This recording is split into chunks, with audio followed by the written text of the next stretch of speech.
For real. Okay, guys. Hey, thank you so much for taking the time out of your busy schedules to join us for the show. We really appreciate you being here. We're excited for today's conversation. Absolutely. We appreciate the opportunity. And thank you for all of the kind words in the intro. You guys do a great job setting up your hosts for success. I guess it's on us to make sure that we fulfill that promise. Hey, as long as you take it super seriously and it weighs heavily on you the entire conversation, we'll be just fine. Okay, got it. Perfect.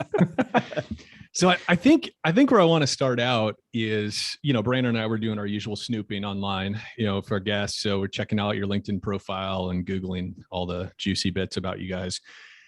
And one of the things that jumped out at me is I felt like, well, one, you guys have an eclectic background. Both of you have done a number of different things in addition to your careers in restoration. Seth, I noticed we've got some shared insurance background. And actually, at one point, I was a registered rep. And so I think, Whatley, you and I even have a little bit of shared experience there. So that's kind of cool. Cheers. I'm going to start with Whatley, though. So your company, Emergency Packout Co., in your description on LinkedIn, it says, I do my very best to ensure our team members earn a hug or a hug equivalent from our policyholders by the end of each project. And so I want to hear about that, because to me, as sort of an innocent bystander, right, we've referred a lot of our customers to Actionable Insights, but my sort of the brand image that you guys occupy in my head is just very disciplined, very professional, very sophisticated. Like you guys take great care, even in your social media posts and stuff. It's just very well done, very well executed. And so then this touchy-feely sort of description on your LinkedIn profile, I'm like, man, I need to know more about this guy. And I guess I'm curious how that love for people plays into Actionable Insights today and what Actionable Insights is. And if you could draw that connection for us and give us a little bit of your origin story too. Okay, fair enough. As it relates to care for people, we all want to build a brand. Restorers always want to build a brand where we show our clients how much we care. But that's not going to happen credibly unless that happens internally first. And so when we were founding Emergency Packout Co. 6 years ago, Dan Smith and I were sitting around, we're like, okay, so what do we want for like a mission statement and a vision statement? Because we've all, understood through our business classes, et cetera, that's important. SWOT analyses and mission statement and vision statement. And the struggle I had with that exercise, this being, my fourth entrepreneurial venture at that time, I'm like, all those flowery languages I used in the past, maybe that's something I could recite, but that never distilled its way through the ranks. So we wanted to have something that kind of encapsulated, not necessarily what we did, but why we are doing it. And it would build internally, which would personify with our being able to really provide outsized value to our accomplished policyholders. And so I was driving home one night, called my business partner, and I'm like, what do you think about this for a Lodestar, Dan? Like, what if we just organize all activities around, at all ranks of the company, around getting a hug from the policyholder by the end of that claims life cycle? And he's a man's man, right? Former Army colonel. Like, I didn't think he'd go for it, gentlemen, right? But he paused for a moment. He's like, you know what? I think this could work. And we adopted that. And then our employee number one, Stephanie Kreitz, just embraced that. Absolutely. And I think she holds that so near and dear. And it's something that lives on well beyond like Dan and I. I mean, it's just got its own energy. And so I observe, when I'm in the back of the warehouse and the crews are going out, our warehouse manager, they say it, and they say it like in a genuine way. It's not contrived. It's like, go earn the hug. Like, did you earn the hug when they get back? Or go earn the hug. And it seems as though that has kept us on track in all elements of our business. And if our technician, lead technician, project manager, if they're not engaging activities that would result in earning a hug from our policyholder, then they know in their heart that they're off track. And so then it guides them back towards doing the right thing. And the hard thing and the right thing we found are typically the same thing. And you want something that these folks at all ranks, right, can rally around. I think we accomplished it there with that Lodestar. That seems to that DNA seems to have also like been worked into Actionable, but it should be stated, Chris, that Actionable predates Emergency Packout Co. So I founded Actionable 3 years before EPC was ever a California LLC. Oh, wow. Gotcha. So okay. maybe it was Actionable DNA. Yeah. Well, After all, I think one of the important concepts there is that importance of culture within an organization.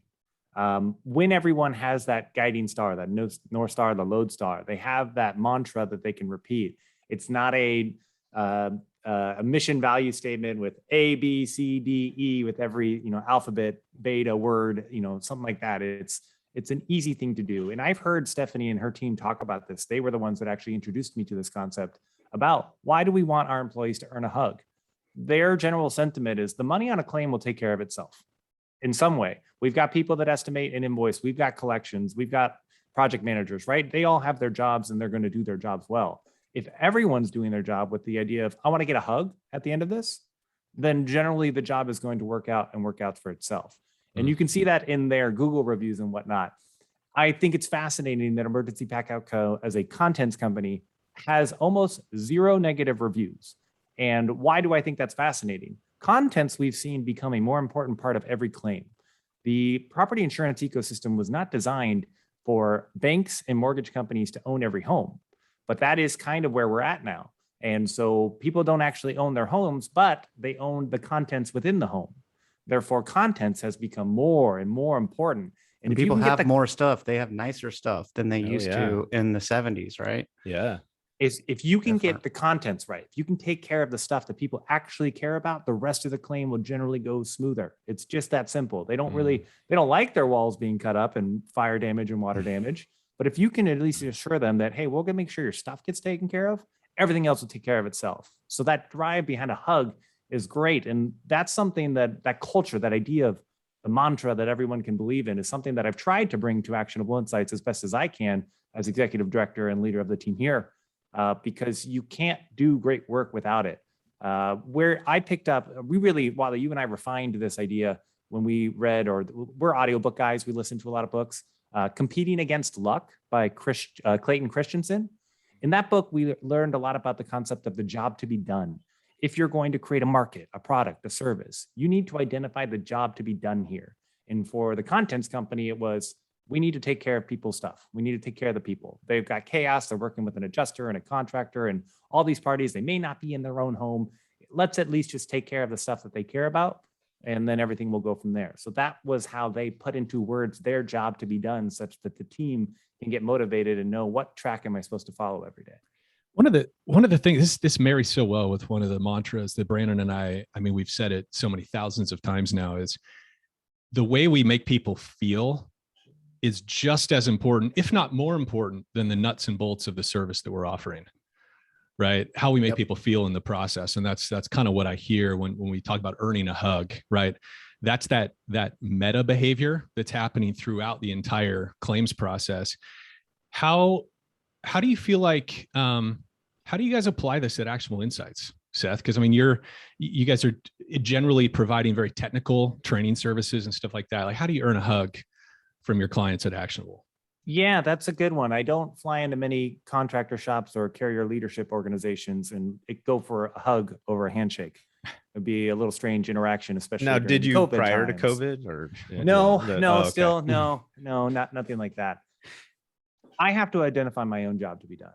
Actionable is a really unique organization. We are a 501c6 nonprofit organization. We're a trade association, essentially, a steward of the property insurance ecosystem.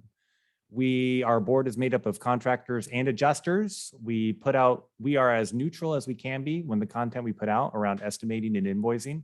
Our goal is to define, or at least start the conversation to define what is reasonable and customary when invoicing in this industry.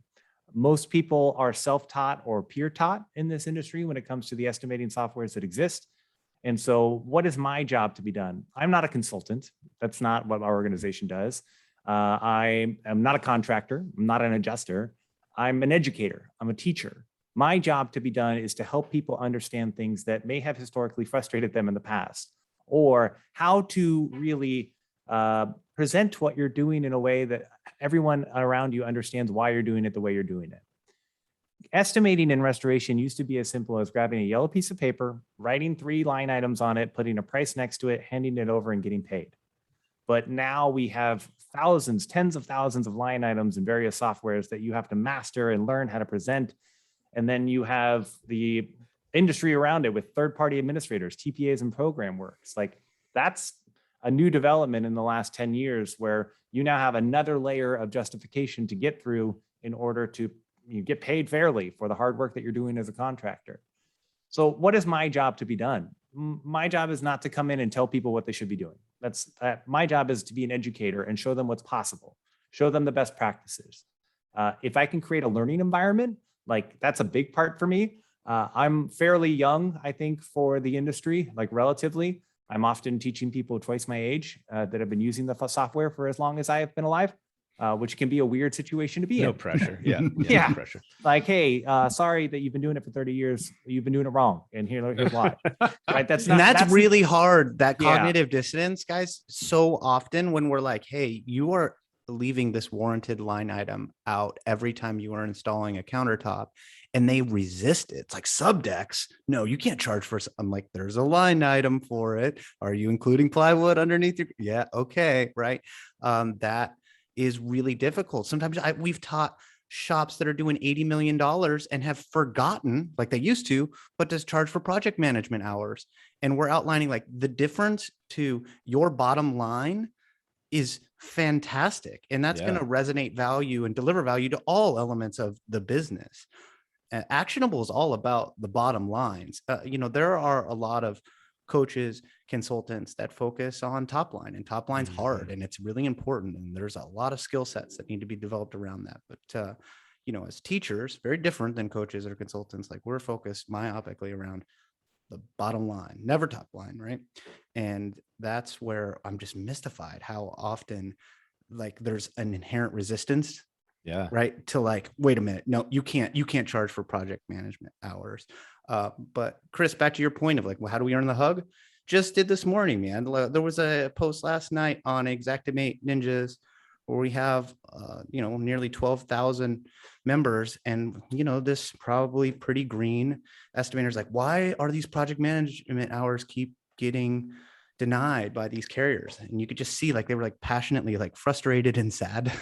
Yeah. And, I posted our insight sheet for residential project management hours, which shows the case law to support why it would be warranted. It links out to the Xactimate white paper, and it shows where there's deficiencies in, the line items that really create space for that being, warranted, and includes an F9 note that pragmatically outlines, like, 2 hours per day, 4 or 5 days, right? That's something that an adjuster can approve. And so we got that approved with our board. That wasn't easy for Harrison and I to get our board, the carrier side, to approve. Everything we publish, guys, gets approved by both sides of the claim. I think that's what adds credibility to it. It's one thing if, like, restorers like, this is how you should bill, but if I can't get National General, Allstate, Peer, like, to come to the table, then, like, really, what is it? It's just one restorer's opinion. Yeah, there's no such thing as a one-sided invoicing standard. Right. Yeah. Right. Yeah. So anyhow, what was really cool was Derek Stone, like, posted only a couple hours ago, and he's like,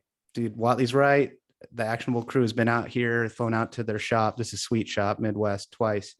And he's like, we've bill in accord with this, and we have excellent luck. So it does take some degree of sophistication and a pragmatic approach to getting paid for it, but it's absolutely possible. And I felt loved, I was like, man, like, it works. And that's my hug, man. When I can text my fellow, restorers and be like, hey, you guys getting paid for Matterport? And they're like, dude, every time, all the time. And I'm like, boom, it's real. Like, that feels super good. That's the compensation I care about. Dude, are you guys okay if we hang there for a minute? Because sure. I think the whole estimating thing in general. So really quickly, just to make sure, because there's probably 1 or 2 people that don't fully comprehend what AI is doing, what Actionable Insight does. So Seth, can you give us, like, the 2-minute version of exactly what you guys do? And then what I'd love to do is circle back to this idea of estimating and the let's call it negotiation between the Okay. contractor and the carrier, because I know it's just a massive frustration point. I think there's fear in there. There's all sorts of things. So I want to tackle that with you guys, but go ahead, Seth. Yeah, Actionable Insights, simply put, is a 501c6 nonprofit association. Our mission statement, right? The thing that we want everybody to be able to repeat when they work here. Actionable Insights is a foundation that exists to preserve the health of the property insurance ecosystem and clarify globally recognized billing standards. How did this all start? Actionable Insights started as monthly and quarterly meetings amongst contractors and adjusters locally in San Diego. Contractors started to see carriers use phrases like, that's a tool of the trade, that's a cost of doing business, or my personal favorite, we don't pay for that. And Whatley at the time, as he has mentioned, he had a full service GC shop. Lawyer, how many estimators did you have, Whatley? We had 5. And what general profession were they from? They were all attorneys. Yes. So I can't think of Wow. a better party to put together an estimate and justify its position than a bunch of lawyers working in the restoration industry. Yeah. But these lawyers identified these phrases that carriers started using, and it became harder and harder for contractors doing good work to get paid fairly for that work. It should be said, we never sued anybody, gentlemen. It was, I suppose, implied enough that the outcomes were positive enough where that never needed to happen. It was just arbitraging the fact that the economy was really soft in 2008 and Okay. that we were graduating, say 10,000 JDs, of which 80% of those went on to become Esquires. They were barred in the given state of California. And there was only job for maybe 4,000 of those 100,000 individuals. And so I was able to pick up a bunch of like junior attorneys that didn't have a place to land, and it just kind of fed on itself. And what we recognized is those individuals had been trained for years to put together a case, essentially, for why what they're submitting to the carrier was reasonable and customary, and just fortuitously came together. But that served as the foundation of what Harrison's running with our curriculum, with the Insight Sheet database, so on. That's all born out of those really talented professionals from KIC Restoration. I Yeah. love that. While they So had the talk idea, about the Yeah, go board a ahead. little bit. Sorry, Seth. Like that. Okay. 501c is crazy. So nonprofit, but then there's a board that's got a unique structure to it. Talk to us a little bit about that and why that's valuable for someone, for instance, that's getting training from you guys. Absolutely. So a 501c6 has no equity. Nobody owns Actionable Insights. There's no equity here. My board is completely volunteer driven, meaning nobody gets paid. Currently, we would like it to be a paid position at some point. But when you are in a startup environment in which we, to at least internally, we still feel like we're in a startup environment, struggling and trying to get COVID and whatnot. You want to be able to work with everybody in this industry. Actionable proudly doesn't really have any enemies. When you have contractors and adjusters on your board of directors, you're able to start the conversation and have the conversation with at high levels with sophisticated people about what's reasonable and customary in this industry. In order to work with contractors and carriers, we decided to pursue a route of being a 501c6. I mean, the actual foundation name, if you go look at the IRS paperwork, is Actionable Insights Forum. The idea was to start a conversation about what's reasonable. The first meetings of Actionable Insights were 30 contractors and adjusters in San Diego talking over beers about how to invoice and Xactimate. Now you get a bunch of contractors and adjusters in a garage drinking beers. Not everybody has the best idea in the industry, but They think they do. yeah, they think they especially at the moment. It's brilliant. Yeah. But when you start at the ground level, and then you can start to elevate those conversations, and you bring those conversations to successful people in this industry, people that want to give more than they take. I would say that's one of the driving missions of every board member that we instill in them. Actionable's goal is to give more than it takes. And everyone that participates within our ecosystem, we're hopefully is making good money, growing their business, doing what they're doing in their for-profit businesses. You have to have something to be in order to give something, right? Mhm. So those are the type of individuals we try to appoint to the board. Harrison, those are great, like general principles, but Sure. I want to answer the question really directly that Brandon asked. It's like, how in the world are we going to get 501c6? It's really simple.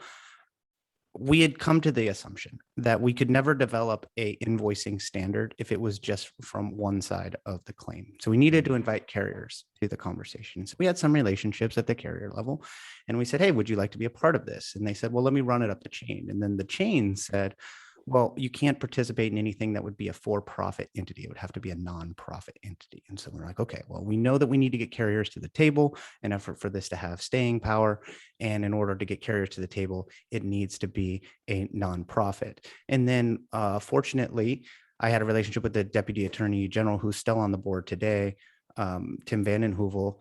And I'm like, Tim, what do I do with this? Like, is it a trade organization? So on. He's like, oh, it's 501c6, man. I'll help you out. We just knocked out the paperwork ourselves and like found it thanks to Tim, and got it through. But it was really because we were trying to get carriers to the table, as opposed to just a bunch of restorers talking about how unfair life is.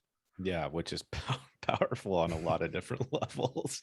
So guys, you know, here's the thing that we see all the time. And obviously you guys are seeing this, but it has turned into, my perception is that the relationships that we have out in the field are very different than they were even 5 years ago, let alone 10 plus years ago. And it seems like conversation isn't happening anymore. Like just two professionals looking at a situation and saying, how do we put something together so that we come out on the other side with a client that's been well taken care of and that they're happy about the outcome. And you as a contractor can do this again tomorrow. Like you're going to have the assets and the resources and the lights on to do just that. Again, this is the perception, right? And I know that when we talk to a lot of contractors right now, especially with TPA, momentum, and all the different things, this is just such a frustrating thing right now for all of us, hearing the statements like we don't pay for that and you know all those things. Yeah.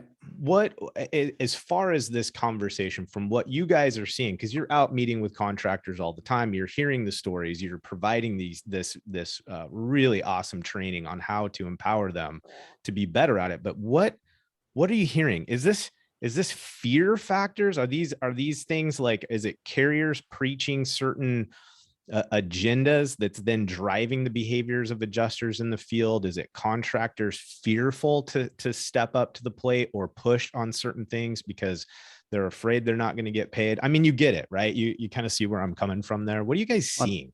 I think things are changing, Brendan. So think about when you're walking across the street, say a crosswalk, it's busy, think New York, right? And you're on your phone, and maybe the counterparty walking towards you is on your phone, and you bump into one another. Unless you're a complete jerk, what do? You pause, you look that person in the eye, say, oh, I'm so sorry, I apologize, right? Like there's a certain intimacy when you're walking past somebody or you're in their personal space. But that's very different than we're in our vehicle and that same person cuts us off, or heaven forbid, hits my bumper, right? We have a very different visceral reaction. I think it's possible that what you're talking about 10, 12 years ago, what I used to remember, where I was like, hey, I'm friends with the adjusters, we're trying to sort this out. Like the policyholder, it's our mutual client. Like we've lost that. Why? Well, two reasons. Like one, you've got TPAs that have captured 60% of the claim volume in the property insurance ecosystem. And so now I'm at least in a car, right? I'm not like meeting my staff adjuster on site, the individual who has the power to write the check right then and there, right? So now there's more distance. Moreover, there's geographical distance. What happened to State Farm? I knew every single State Farm adjuster in Southern California by name. They knew me. We did great business together. And 5 years ago, maybe 7, they got an opportunity to relocate as a 1099 contractor to Texas. And basically, they were all more or less fired after 22 years of great service. Like that makes it harder for my team now, who's on the front lines, to develop credible, lasting relationships with, adjusters when they're 3 states away. And this is all made worse by the average tenure for an adjuster right now in property insurance in the continental United States is only 28 months. That's the average. So that accounts for people that have been in the business for 10 and 15 years, right? So what does that turnover look like? It's so difficult for a adjuster who came out of Chico State, for example, who's never swung a hammer in their life, to empathize with why a shop that's doing $100 million a year has an overhead that exceeds chucking a truck down the street, and why their pricing might be a little bit different. Like they have no concept, or how easily a project can go from profitable to non-profitable. Like if you've never swung a hammer and you've never been out there, you don't know like what a knife's edge every single project is on, especially for the repair side of the house. So it's these fundamental challenges that are creating challenges. And what Harrison's curriculum that he's done an amazing job designing and delivering is organized about how do we overcome that? So with that understanding, he's developed this curriculum that's like, all right, who's our audience? And he constantly asks, like, who is the audience for your estimate that you're going to When you submit an estimate, who is the true audience? Right. Yeah. Gotcha. Yeah. I mean, like Harrison, walk them through like that whole scenario for knowing your audience and really putting the adjuster in a position to approve. Historically, we think the audience is the person we're working with. It's either the TPA reviewer that's commenting, it's the adjuster on site, staff adjuster that's I'm working with. That's not really the audience. Everyone has a boss. And an adjuster, when they approve a claim, they need to take a contractor's estimate, present it to their boss, and explain, here's why I'm going to pay this estimate. Here's why I'm going to pay this claim with this estimate. The better position you put the person you're working with in to defend your estimate to their boss, the more likely you are going to settle that claim. So there's just a slight change in perspective in that we've historically been able to work one-on-one, direct relationships, established relationships. You see the same person. Now you're working with someone far away. It's different every time. One of the other questions I ask in this line of questioning is, how often do you start a claim with one adjuster and 3 weeks later it's somebody new, it gets transferred, they're on vacation, right? This happens all the time. So if you can write an estimate and present a claim that somebody who's never seen this job before, never walked it, never been there, doesn't know the policyholder, if they have an opportunity to understand what you've done and that they can approve it, then you're setting yourself up for success. And unfortunately, that requires a little bit more work up front when it comes to documenting, when it comes to the technology that you use to document, when it comes to the F9 notes, the time and detail you put into your F9 notes as additional justification in your estimates. F9 notes weren't necessary 20 years ago like they are now. Mm-hmm. Generally, people knew how to build. Contractors and adjusters both worked in the field, and you had a relationship based on your experience in the field. Now it's a much more technical administrative role in many ways, where that mutual understanding has gone away. I look at it this way. Contractors have the burden to educate those that work with them as to why they need to do what they do and why they should be paid what they should be paid for that process. Not everybody got into the industry of teaching and educating, right? Your typical estimator is like, I don't want to teach everybody I work with all the time. They should just get it. Let me do my job and pay me. So it's just an understanding of how has the industry changed with the development of TPA work and technology? How has the demographics of the people working in the industry changed, especially on the adjuster side? And once you start to create some sympathy and empathy around the changing demographics, it gets a little easier to understand, hey, this may not be your perfect world as an estimator, but this is the world that we're in. And in order to find success within it, here's the best practices that I have that I can provide you. You figure out which one works best for you that you can incorporate into your role. See, and I think that what's cool about what you're saying is there's a level of we can't be victims as contractors, right? And it's easy for us to slide into this. Even the biggest, baddest of all of us, they're still sliding often into this position of, I'm just kind of disgruntled about the whole thing. It's easier for me to complain about it than it is for me to understand what I need to invest in to come up with a different solution or a winning strategy. So I do appreciate the fact that when you guys talk about this kind of topic, you're not hesitant to call out the things that have changed that aren't necessarily pretty, that are having a negative impact, or at least let's say having an impact on our job as contractors. And it's requiring us to change the game. But you guys can say that very directly and unapologetically, but you don't say it from the perspective of as a victim. It's like, okay, here's the game. Mm-hmm. The game's different. So let us work with you to equip you and your teams to be able to operate in the new game. And I really appreciate that.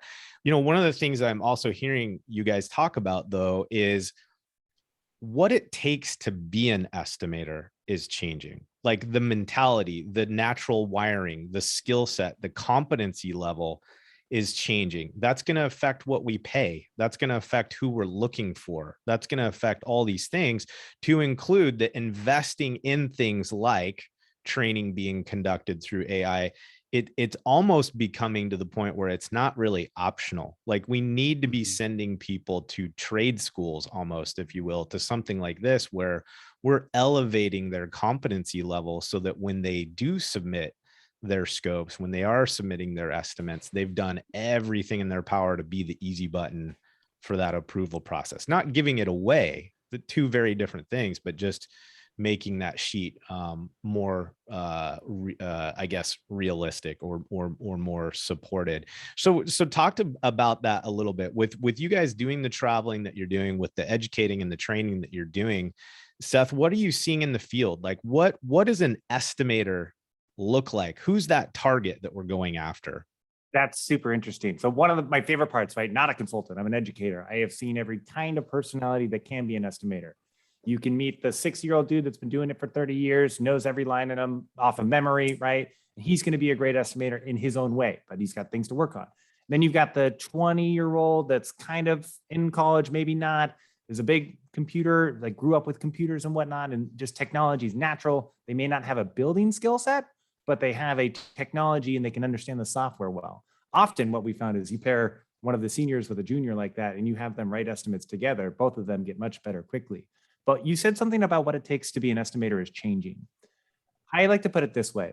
We used to work in an industry where you needed to be on site and memorize every line item and spit it off the top of your head and write the scope on site with the adjuster right then and there. You needed to know what was in that line item so that you could talk to them on site and negotiate. We now live in a world where the entire information is in your pocket in the form of a phone. You no longer need to memorize everything. It is more important that you know something exists and how to find it. That is what an estimator needs to prepare for with their skill set. You do not, there are over 20,000 line items in Xactimate. Even I, as someone that I like to think knows some stuff about the Xactimate price list, does not know every line item. And often when we're speaking at a conference, somebody will come up and try to get me the gotcha question of like, hey, what line item would you use here in this situation? And what's the category and selector code? And it's like, whoa, don't have my program up. Sorry, like, give me a sec. Like, the idea is know it exists, know how to find it. And that's what Actionable is doing. We are trying to build resources and content that shows people, or at least, hey, I remember Harrison said in class that there was an Xactac video about labor minimums. He had something that he was saying about labor minimums. I don't remember exactly what it was, and I'm not in class right now, but I can at least know that it exists, and he gave me the resources to find it. That's what it takes to be an estimator these days. Know that something exists and how to find it. The importance of trade schools is another thing that I thought you touched on. If we were just at the RIA conference in Kissimmee, Florida, and they put up one of those word clouds where they say, what's the biggest problem in the industry? And this year it was hiring.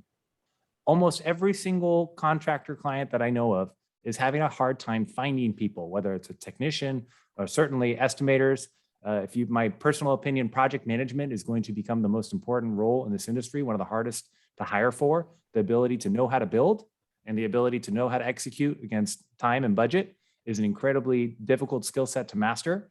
Because they're all like 55 and older, gentlemen. Like, yeah. I don't know, like somehow, like I feel like the three of us grew up in the trades, but like if you're like younger than 40, like it's just not happening. Yeah, like, no. I don't know what happened. We all just took different routes. Yeah, somebody threw the holy hand grenade in there and people just exited, and they didn't even consider that is a true career path.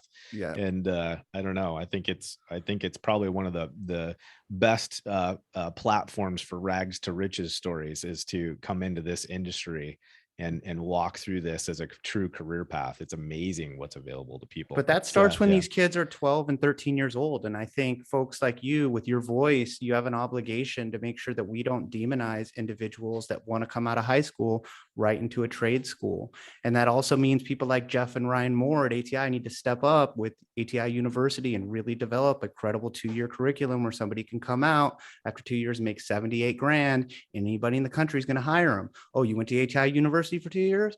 Done deal, right? Like that's what this industry needs, because it is a game, Brandon. The carriers keep moving the goalpost the same way that you and I would if we owned a carrier. We would keep moving the goalpost. Absolutely. This is a new line item that we don't pay for, right? And so it's the contractor's obligation to find the new line item that they don't know about, that isn't excluded in the TPA documents, that they will, in fact, and generally have to pay for, right? That is the game. That's the free market trying to play out in a non-free market environment. And that's okay. Like, but playing the victim is weak sauce. Yeah. Gosh, I want to talk to those guys about that. That's a whole different dream thing. Anyways, I won't distract us with that right now. Seth, we'll come back to you, my friend. So yeah, stay on this track with us. What are we looking at for estimators? Who's the winners on this now? I don't think I can pick one person to be like, hey, your ideal estimator is 24. They've spent 5 years working with computers, right? That doesn't exist.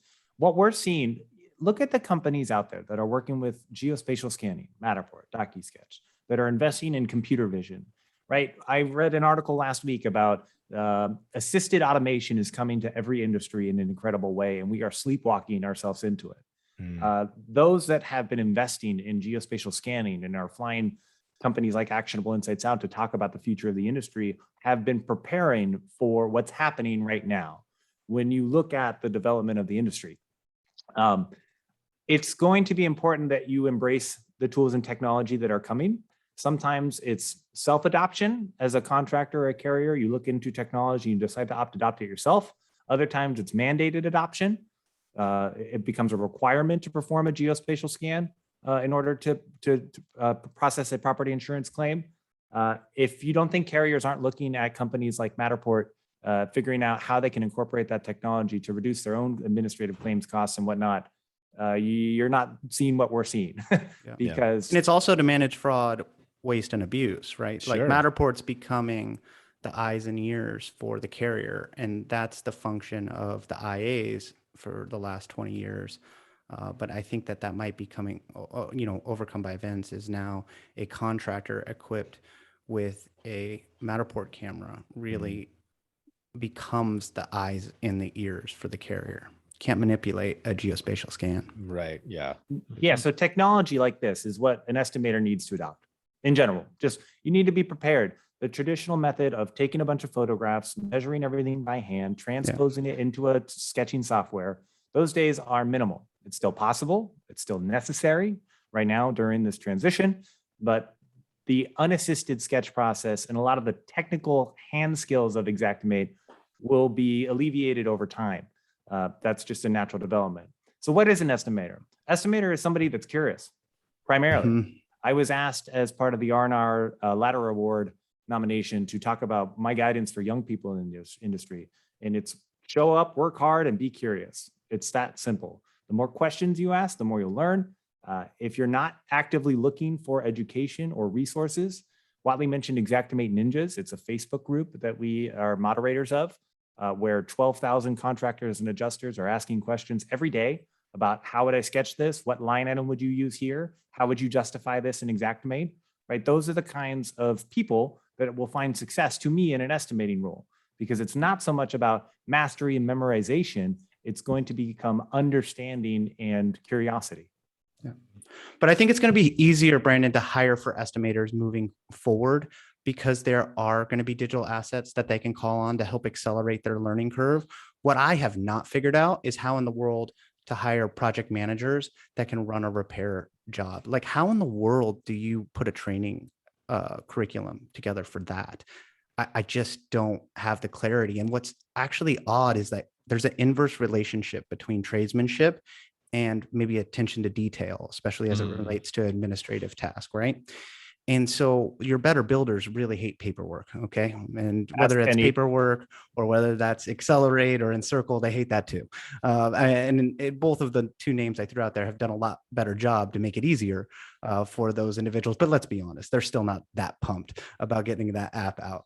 And I think that those are going to be the hardest roles to hire for, or really even to train for. I think Harrison could develop a 19-year-old kid who was good at video games into being pretty darn good at estimating by just training him up or her up with the insight sheet database, the commonly overlooked line items, right? Being able to have access to Solidify and Zora, like there are a number of tools that Harrison and his team have developed to help like accelerate that learning curve. I'm not saying like 0 to 60, but I'm saying like 0 to 42 miles per hour in like 3 months. That's easier, but I'm lost. Like, what in the world are we going to do with the fact that nobody knows how to build anymore? That's like, what are we going to do?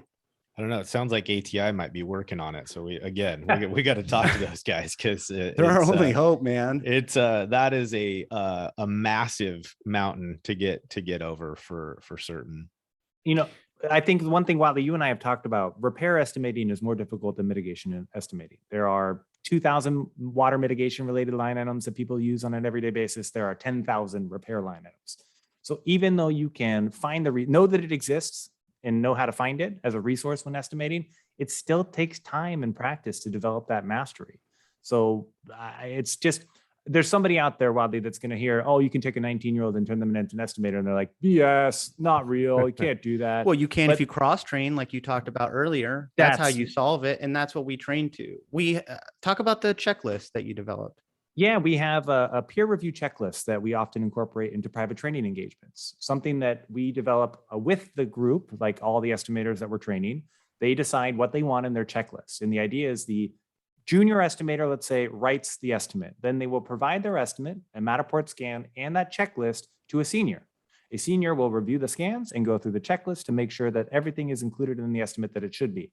Not only are the seniors finding things that are helping that contractor capture all the warranted line items and getting paid fairly, they are learning from what the junior wrote. The junior is learning from what the senior provided feedback on. And then you continue to flip that exercise so that the senior writes the estimate and the junior reviews it. If you want to take it a step further, change the teams every 3 to 6 months, right? Continuously have new juniors with new seniors, or peer-to-peer. Doesn't always have to be junior to senior. It could be 2 excellently qualified estimators reviewing each other's work. But without structure around that review, without things like a Matterport scan, better than photos, in my opinion, to be able to look at a full job and immerse and walk through it. Yeah, for sure. Without, it's impossible. Have somebody ever asked you, hey, take a look at my estimate, see what I missed?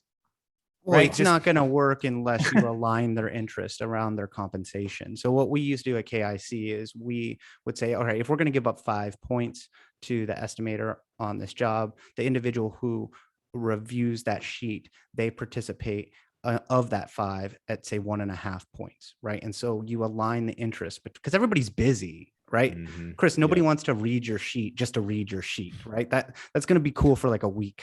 Right. And then once. Yeah, that's never going to happen again. But if you could say like, hey man, if you review this sheet, you're going to make an extra $900, like all of a sudden that becomes interesting. And then as the owner, this is how you create systems where you continue to be less and less necessary to the outperformance of the business each and every day.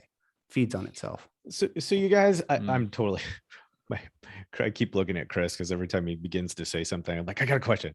So do you guys, we were just having a conversation with someone the other day about exploring the idea from a recruiting perspective of recruiting with a remote position for estimators. Now, for many of us, myself included, my estimators have always been part of my sales team, right? In a lot of ways, like they really are the ones going out on site, right?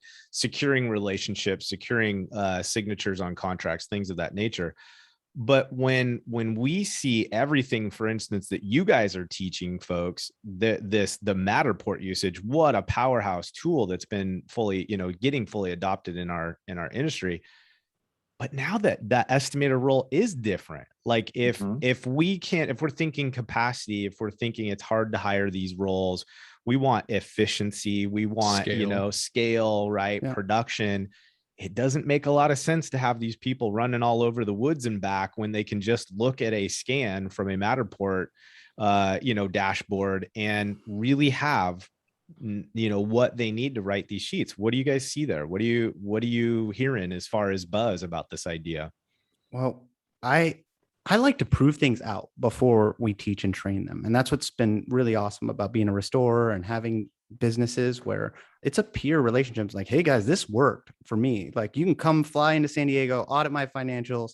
I will tell the staff to be open book with you, like call me on it, right? If I'm a liar, it's like we're not getting paid 91% of the time for Matterport scans at Emergency Packout Co. I dare anybody listening to this, fly in, call me on it, and we'll prove it to you. Like it's real. And that's where we can stand up, mic'd up in front of 400 people and be like, this is how you do it, because we've actually done it. And not for a month and not twice, but since 2015, we've been doing this stuff. And so we've identified this trend towards, well, you can leverage a geospatial scan. I can keep my most expensive talent out of the field, which not only saves me money, essentially, like as a restorer, it creates 2 more days in the week for Tim or Sally that aren't windshield time. So that's beautiful. I think non-assisted sketch is essentially dead. If you're not automating some aspect of it, you're doing it wrong. So now that's finding another day in the week, right? So with the same individual that used to write $1.7 million, with geospatial technology augmented by the Insight Sheet database, what we've been training to and done it successfully now for 5 years is those individuals are now writing at 5+ million. And one of the individuals I just mentioned, Derek's doing 7.5. That's what he did last year. Yeah. Right. So over at Sweet Shop, like that's incredible production, but that happens, guys, because they're not out in behind a truck, but it's all gonna, that's one step. And we're talking about what we can see, but what I see is even like farther from that from my perspective, and I could be wrong. But everything that could be outsourced, even to AI or overseas, is going to happen in our space. And everybody that's curious enough to be listening to this podcast needs to be thinking about how they can pursue creative work and pursue work that isn't outsourceable. You're listening to this podcast because you care about your ability to provide for your family. This is going to make you better. And I encourage you every day to show up and go, are there elements of my job that could be outsourced? Are there things I could double down, triple down on that could never be outsourced? Those are the things that we should be thinking about, because this is a global economy and it's happening in every industry, and it's happening with geospatial scans, I think, in our space. In kind of ways I'm puzzled by nobody's talking about it, but it seems to occur to me that is going to be the solution. And that's certainly what we've seen the carriers doing with their staff. Like anything they can outsource, guys, they're outsourcing and they don't care where it's going. Let me add to that, because what can't be automated? The human element of claims, right? Taking care of somebody. You guys started this off by asking about hugs. The human element of claims cannot be automated or replaced by artificial intelligence. And you guys were asking me what makes an estimator. Traditionally, an estimator was somebody that had to go to the job site and sell the job to the policyholder. Then they had to be able to write the estimate, and then they had to be able to run the job. That's 3 very distinct skill sets that we often refer to as the unicorn, right? And every contractor is looking to hire a unicorn estimator when more often than not, they're already your competition and started their own company because they got to the point where they could do it all. What we have seen with things like geospatial scanning, 3D scanning, it offers the ability to trifurcate the traditional roles into 3 distinct positions in a way that hold on, Seth. Yeah, I have to Google that. I appreciate your intelligence level, bro, but can you dumb that down to the tatted guys on this side of the microphone, please? Yeah, trifurcate, basically splitting these 3 roles: sales, project management, and estimating into 3 different positions. We have been trying to find one person to do all 3. There's a company in Florida, Right Way Construction, Josh Reynolds. We've trained their shop multiple times. Looking forward to being out there soon. He has a woman named Norma.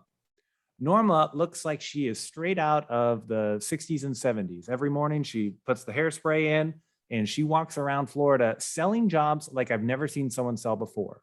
Because what is the clientele in Florida? Older, 70 plus, retired. When you're making a sale, you want someone to feel comfortable, heard, understood, and that you're going to take care of them. That's Norma. Norma doesn't know exactly how to build. She's not an expert in building, but she is the salesperson. She's not expected to know how to build in the way that everybody else is. She walks in, makes the policyholder feel good, gets them to sign the dotted line, gives them a card and says, here's your project manager, don't call me.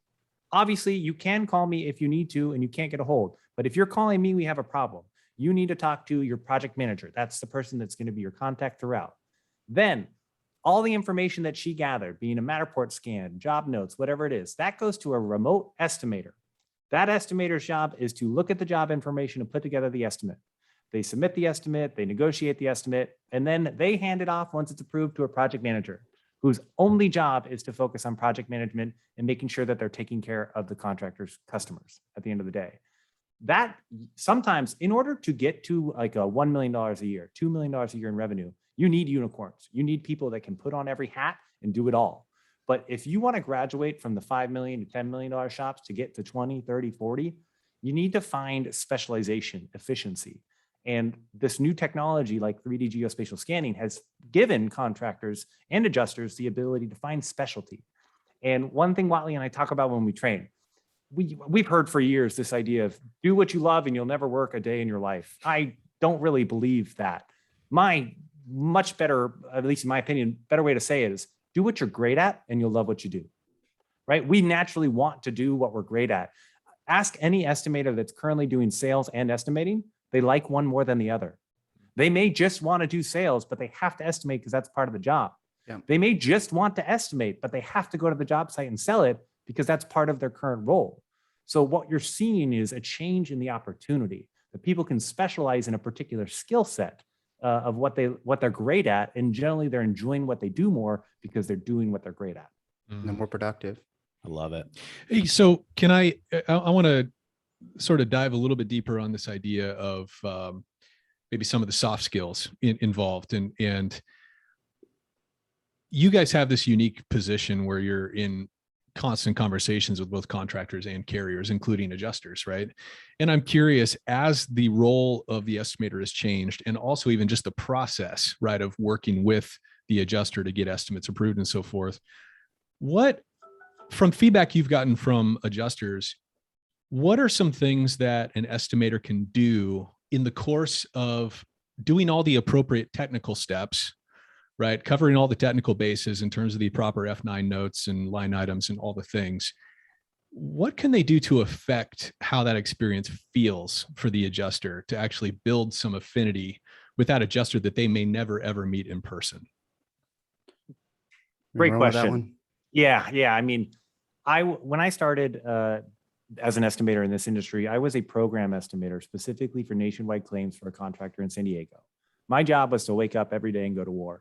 It was that simple. Mhm. Go to war every day, fight for every line item, fight for every dollar, fight for what they say they should pay you, even though they say they're not going to pay for it. And that's a terrible mindset to go to work in. It was not healthy. It's why when I met Whatley, I took an Xactimate training class from him, and I appreciated his vision and how he approached claim settlement so much that I bought him a beer and I said, please hire me immediately. Like I just want to learn and be able to do something different with you. And he talked about Actionable and this book that he wanted to write of invoicing templates, but Whatley's slightly dyslexic and I am not.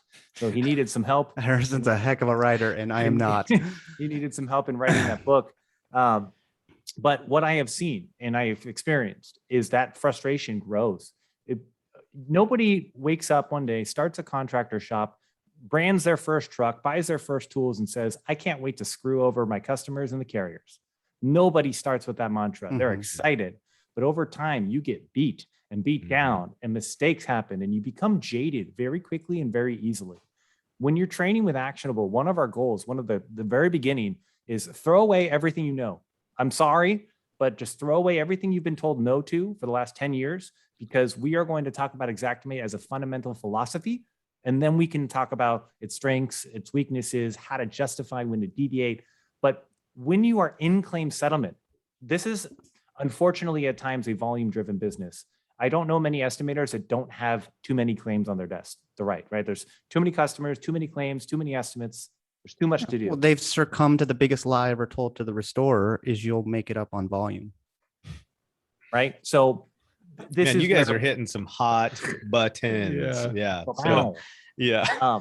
But the idea being that it is very quickly for a conversation between a contractor, adjuster, TPA reviewer to go sideways because of all of that experience and frustration and the times that you knew you got screwed when you shouldn't have been screwed. That's a tough thing to put away. How can you change that? It's really a change in the tone and the philosophy with how you approach claim settlement. People don't like being wrong. They don't. Humans don't like being wrong. When you tell somebody this is included in the line item and they say it's not included in the line item, we have a problem because there's a fundamental difference in the understanding of what's included in that line item or not included. So if you approach claim settlement with an air of education, hey, when an adjuster says cleaning is included in the line item, that's a common misconception. There is a portion of cleaning included in a line item for a technician to clean their immediate area, but it does not mean a full, complete, final walk down cleaning of the entire area, which still needs to be performed. So instead of saying cleaning is not included in the line item and you're going to pay me for it, you can take an approach of, hey, I know where you think that there's cleaning included in the line item. In fact, let me show you in the supporting events what is included. What I am invoicing for is not that particular cleaning. And I just want to give the opportunity to clarify myself. And then you're approaching that conflict with education. You're trying to make the other person better and enrich and deepen their understanding of the software itself, while at the same time getting paid fairly for what you're trying to do. That's not easy. People just want to write estimates and get paid and get to work. I'm the contractor, I'm doing my job. Why do I got to justify everything? But as we've talked about, things are different in this industry. I was born in this industry, by the way. I was not a guy that did it for 30 years and is trying to adapt. I was born into program estimating. I know this is the only game I know. So I'm doing my best to provide a platform with Actionable that people can go turn to someplace to ask, how do I advance? How do I adapt? I'm kind of imagining like the nationwide like bird, picking you up, like born into it like a stork would, right? Like that's kind of what I'm when you're saying born into it. Chris, can I run with that question, man? Yeah, like, absolutely. How do we overcome it? I think you got to go up a level to not get jaded. You need perspective. When these carriers used to fly Bain Consulting, Boston Consulting Group out, what did they find out in the 90s? Okay, delay, deny, defend, right? That seems to work. And then they found out, actually, the longer we keep this claim open, probably not great in the end. PAs get involved, right? And all of a sudden things turn on the other side. So now they've become kind of myopically focused, carriers have, about cycle time, right? Because the most acute correlation between managing severity, claim cost, and cycle time, like there's a real good correlation between them being able to manage severity, right? With closing the claim soon. So what the consultants, I think, from Boston and Bain are doing, from my insight, just a limited, but some insight, Chris, in that they are really good at keeping contractors, estimators really busy. And it's a shame that smart people in this industry don't take the time to leverage being smart. And if what we're saying is true, you can eliminate windshield time, right? Why are you sketching? This is silly. You can probably bill for it. Like, don't do that anymore, right? Stop driving to the job site. We have our most expensive talent driving to job sites. It's bananas. Like, we really should take that additional time, like Harrison was saying, bring in that human component. So shake babies and kiss hands, right? So with that extra time, right? And then we should also spend that time to exercise our intellectual curiosity and go figure out why these adjusters are saying that the cleaning is included, or why O&P isn't warranted here and there. There are answers to all of this. Like, it's not often that the carriers pull it up out of nowhere, but if you can guide them to where the catalyst for their misunderstanding is, and you do that in an authoritative, patient, professional way, it can be a really positive outcome. When you think of an HO3 policy, an all peril policy, there's a burden on the carrier to prove that particular peril isn't covered, right? That's the burden on the carrier. I think about claim settlement. Like, if you want a line item to get paid, the burden's on the contractor. So own that. It's on you. Go take that extra time, figure it out. There are answers to this question. Harrison's team can write a profitable sheet in almost any scenario. Why is that possible? Because we've had the benefit of creating the time to approach this a bit like scientists. I think about the folks that we train as doctors, like ER doctors. They're running around, they're jamming, right? Oh my God, like, get over here, right? We got all this madness. Imagine an ER environment. It's not that dissimilar to what they're experiencing, the chaos of property restoration. You can't learn in that environment, right? But scientists, alternatively, you can do R&D, you can try things. Some of them work, some of them don't. If you're lucky, your wins are louder than your losses. And then you can get to a really positive outcome. And what we've tried to do, and something I have great passion for, is like, here's our scientific work. Here's our body of work. We've taken a lot of time, maybe time not everybody has, and we've served it up to you. I think it's your obligation to go suss out like how that information can provide value to your individual restoration shop or your individual situation as an employee. That's I good. love it. I love it. Well, the last question that we want to ask you guys is, we've been talking a lot about geospatial imaging and how that technology is really transforming the industry in a lot of different ways. For those that are listening to this that are front runners, they're early adopters, what are some of the technological changes that you guys see coming down the pike? What are some new technologies that we should be watching for and planning to adopt in the near future? All right. Yeah. So one that comes to mind isn't Matterport. We've mentioned that. I mean, that's to me is almost old hat. If you're not using that or some version of it, like you're being left behind. So that's a given. What I think is really interesting and entered the fray now that CoreLogic was purchased back in July 4th by Insight Partners for 80 some billion dollars, I think. Hearsay, I don't know. It's not public, but that's big money, gentlemen. And they are going to push into property insurance because CoreLogic already dominated real estate. And so PE firms don't make that kind of investment in a company that's already the established set standard in one vertical. They come in to do technology transfer with their portfolio of companies. And it's clear that they're just throwing money at this space in an attempt to give Verisk a run for their money. And so Civility enters the fray, Chris, and it makes me nervous because when I think about Xact and I think about the 10-year of these adjusters, an adjuster who's been working for State Farm for 14 months is going to write a sheet on average that's 25% less than an adjuster who's been writing for State Farm for 14 years. That's an interesting phenomenon. Rarely do we talk about that, but carriers are actually vested in not training their adjusters. Allstate, the largest carrier known to me, has exactly 0 XCTs on staff, Xactimate certified trainers. That's an interesting notion. It's not great. Okay, how did that happen? Why did that happen? And then we need to think about stability. Like, how do you think that software was sold to a Liberty CoreLogic. Mutual and say no, Yeah. but how do you think it was sold? Like, To the how do carrier you think side. Liberty Mutual and Safeco like were sold? You should use stability by the CoreLogic stakeholders. Like, why? Probably had a lot to do with these concepts, because the less that anybody knows about the price list or how the software works, that automatically, inherently, with no nefarious intent, results in constrained claim cost. Let's throw everybody on a new platform. Contractors won't know what to do with it. Either will our adjusters. Every estimate comes back at $1,600. Like, there you go. That's something that we need to keep an eye on. I am concerned about how that plays out. And I know that Harrison and his team have a direct line to the pricing department. He spends more time than we care to mention with the Xactware pricing department. Darn it, they are contractors and they do their best to listen. And they have the same and similar balance that Actionable does to remain credible with both sides, right? If they just concede to everything the contractor wants, then the carriers will leave in droves. That's bad, right? They can't have that. But they're listening. What is CoreLogic doing? They don't even run their own price list. They sub it out to craftsmen. And they don't even do it by geography that's even close to the 470 price list that Verisk or Xactware does. They're running 470 different price lists. CoreLogic's running a tenth of that, right? There's a huge difference between my cost for Emergency Packout Co. hiring somebody in San Francisco in the Bay, right? In the core in the Bay in San Jose, Silicon Valley, than there is out in Modesto. I've got an office in both places.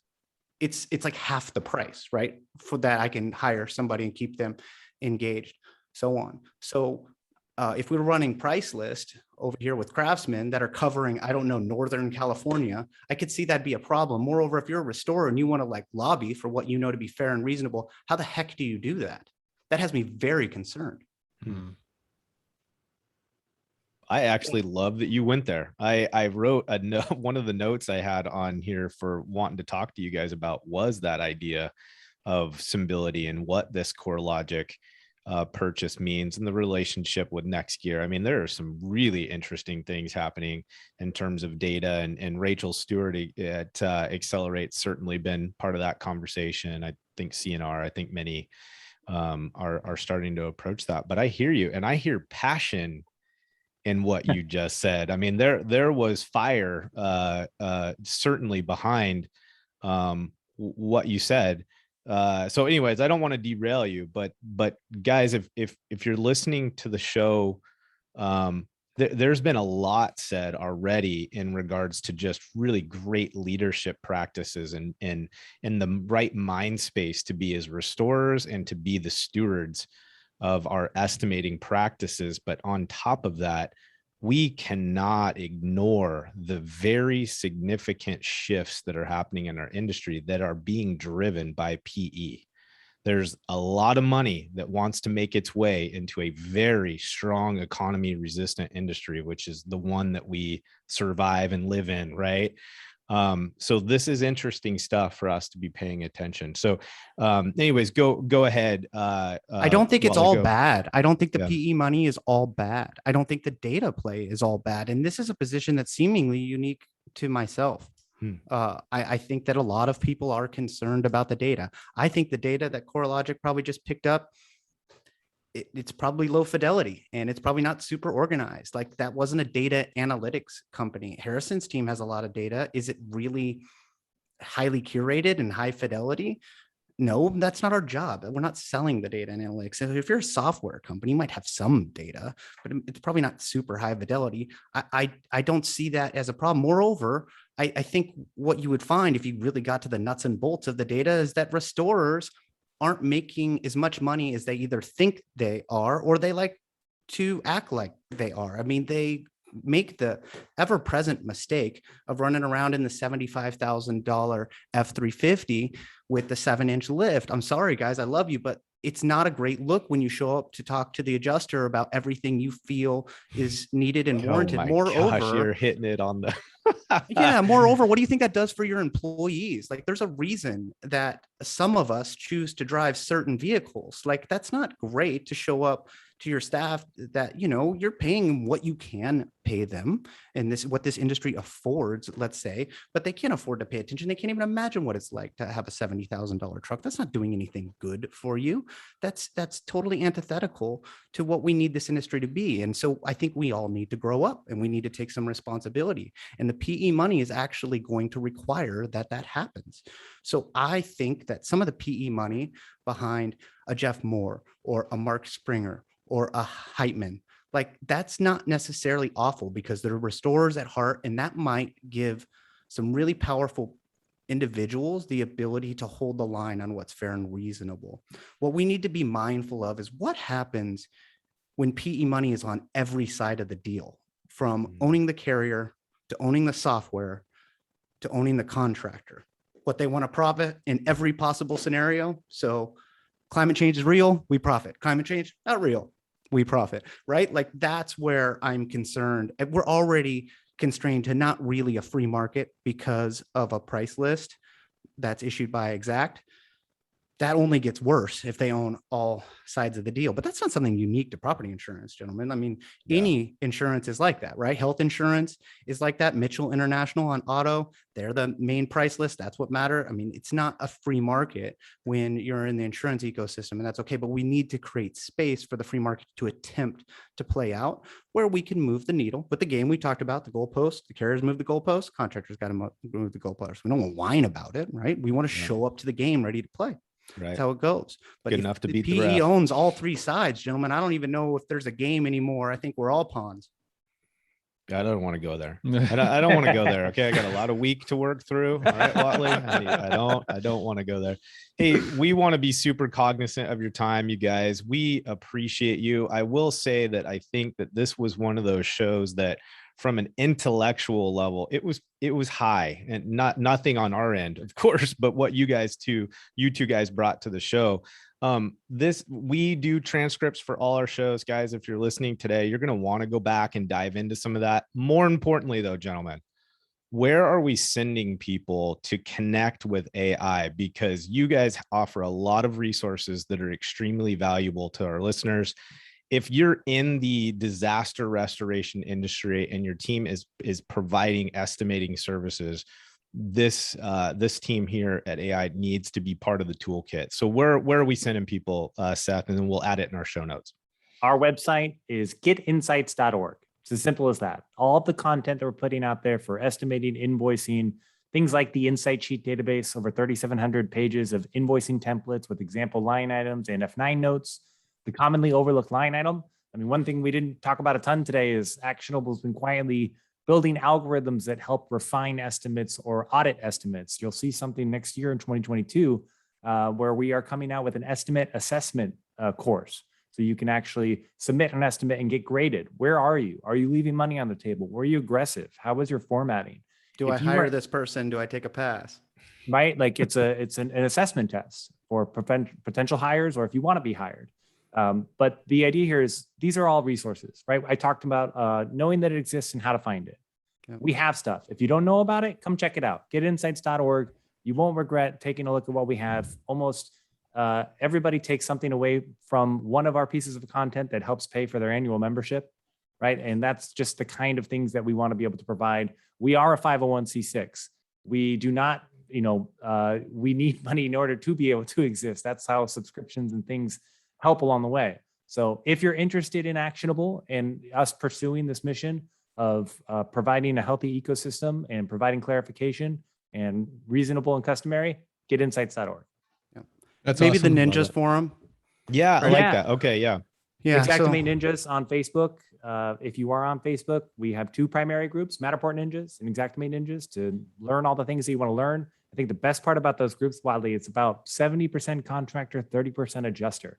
And one of the things we've found is that adjusters in Xactimate Ninjas are actively learning about the difficulties of being a contractor based on the questions that people are asking. It's creating the empathetic environment and claims that we want just by hosting everyone in the group. And I'm very proud of the culture. There's no keyboard cowboys, Nice. busting open comment sections and shooting everybody in the saloon. We don't allow for that in our Facebook groups.